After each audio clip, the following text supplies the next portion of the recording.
दोस्तों सारी खबर पाने के लिए चैनल को सब्सक्राइब करें और उसके बाद ऑल नोटिफिकेशन पर क्लिक ज़रूर करें।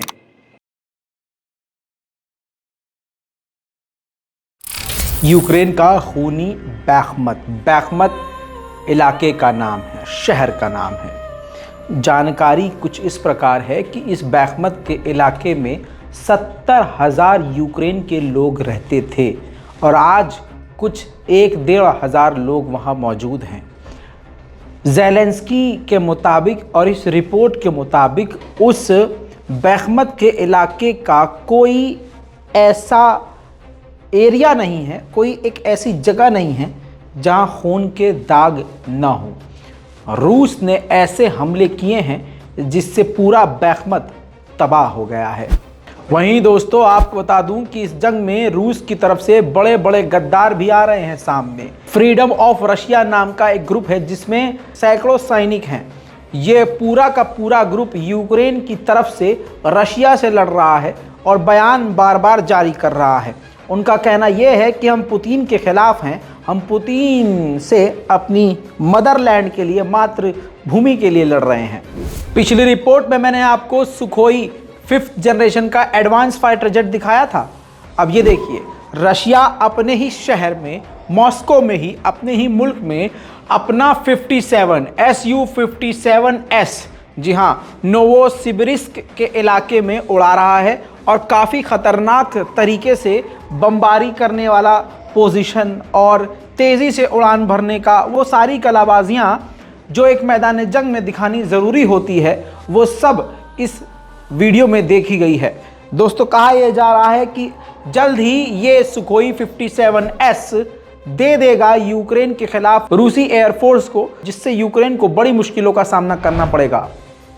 वहीं दोस्तों यूक्रेन ने रशिया से बात करके 42 यूक्रेन के सैनिकों की लाश को हासिल किया है। उधर रूस की सिक्योरिटी सर्विसेज ने कहा है कि हमने यूक्रेन के आतंकवादी हमलों को रोका है, जिसमें यूक्रेन की तरफ से 2 रूसी लोगों को कंट्रोल किया गया था, लालच दिया गया था और वही रूसी लोग गद्दारी करते हुए यूक्रेन के इशारे पर हमारे कई इलाकों पर हमला करने की फिराक में थे। हमने उनको मार गिराया है। यूक्रेन ने 1400 ड्रोन खरीदे हैं, लेकिन वो उन ड्रोन से सेटिस्फाई नहीं है क्योंकि वो ड्रोन हवा से ज़मीन में मार करने में एक्सपर्ट है, लेकिन यूक्रेन चाहता है कि हवा से हवा में मार करने वाला ड्रोन हो। इस वजह से यूक्रेन ने कहा है कि हम कोशिश कर रहे हैं कि हम खुद हवा से हवा में मार करने वाले ड्रोन्स को खुद बनाएं। उधर इटली की प्रधानमंत्री ने ज़ेलेंस्की से फ़ोन पर बात करी और कहा है कि हम आपको हथियार देते रहेंगे, जो भी ज़रूरत पड़ेगी हम आपको देते रहेंगे, बम, हथियार, ड्रोन सभी देंगे। और इन्होंने, यानी इटली की प्रधानमंत्री ने अपने देश की राजधानी रोम में ज़ेलेंस्की को इनवाइट भी किया है। डोनेस्क के इलाके पर, आधे इलाके पर डोनेस्क के यूक्रेन का कब्जा है और आधे रशिया का। तो रशिया ने यूक्रेन के हिस्से वाले डोनेस्क को पूरी तरह से तबाह कर दिया है। देखिए,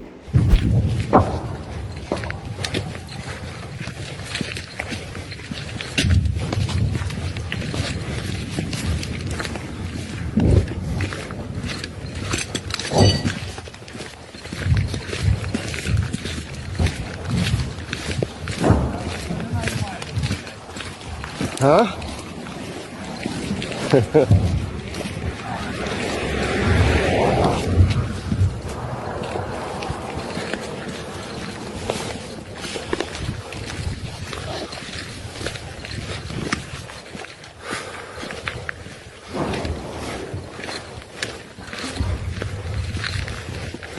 उधर पोलैंड ने भी अपना एहसान जता दिया है। धीरे धीरे इंशाल्लाह ऐसे ही लगेगा, सभी हाथ पीछे खींच लेंगे। पोलैंड ने ऐलान किया है और बताया है कि जब से ये जंग शुरू हुई है, हमने यूक्रेन को 9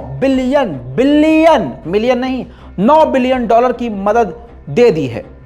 उधर फ्रांस के डिफेंस मिनिस्टर भी कीव पहुंच गए हैं। जी हां, फ्रांस के डिफेंस मिनिस्टर ने कीव पहुंचकर वादा भी किया है कि आने वाले समय में इस जंग के आखिर तक वो यूक्रेन की इसी तरह से मदद करते रहेंगे। वहीं दोस्तों अब रूस के अंदर ले चलूं तो रूस के अंदर ये देखिए, वेयर हाउस में खतरनाक आग लगी। 2 मंजिला इमारत पूरी तरह से जलकर राख हो गई है। बताया जा रहा है कि नोवोचेरस्क के इलाके में ज़बरदस्त ये आग लगी थी जिसमें पूरी तरह से ये बिल्डिंग तबाह हो गई है, जलकर राख हो गई है। MiG-35 और MiG-28 का इस्तेमाल करते हुए यूक्रेन के अलग अलग ठिकानों और मिलिट्री साइट्स पर रूस ने बड़े हमले किए। Второй раз, давай.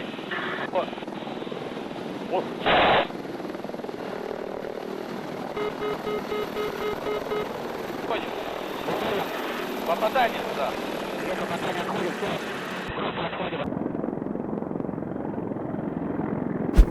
इसी के साथ ईरान के ड्रोन एक बार फिर से यूक्रेन के इलाके में दिखे हैं। ये देखिए, ईरान के ड्रोन, शहीद ड्रोन का इस्तेमाल किया है दनेप्रोपेट्रोव्स्क के इलाके पर। जी हां, आपको दिखाई नहीं दे रहा है लेकिन ध्यान से आवाज को सुनिए। ये कहा गया है कि शहीद ड्रोन का हमला है।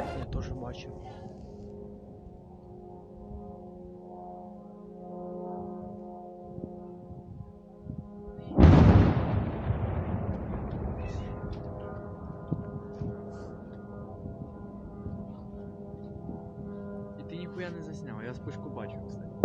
Бачу. अब उधर रूस का डोनेस्क का इलाका, वहां पर यूक्रेन ने हमला किया, 2 रूसी घायल हुए हैं और हालत ऐसी हो गई है। Осколком задело. В общем, трагедия в Донецке сильно произошла. Уже погибла женщина. Дальше будем еще выяснять. Разбила, получается, квартиру. Такой, знаете, вот, ну, видно, что какая-то вот непонятно, вроде как и советская, и не советская. Как вроде, знаешь, аж, как вроде только с конвейера вот вышла. Это не советская градина, она не так, советская не такая, там немножко другой металл. उधर क्यूबा के प्रेसिडेंट से व्लादिमीर पुतिन ने फोन पर बातचीत करके जंग की सारी जानकारियां उनको खुद दी हैं। इस वॉर अपडेट में आज के लिए, अभी तक के लिए इतना ही। इस रिपोर्ट को शेयर कीजिए, दुआओं में याद रखिए, चैनल को सब्सक्राइब कीजिए। मैं हूं रजा और आप देख रहे थे रजाग्राफी। जय हिंद।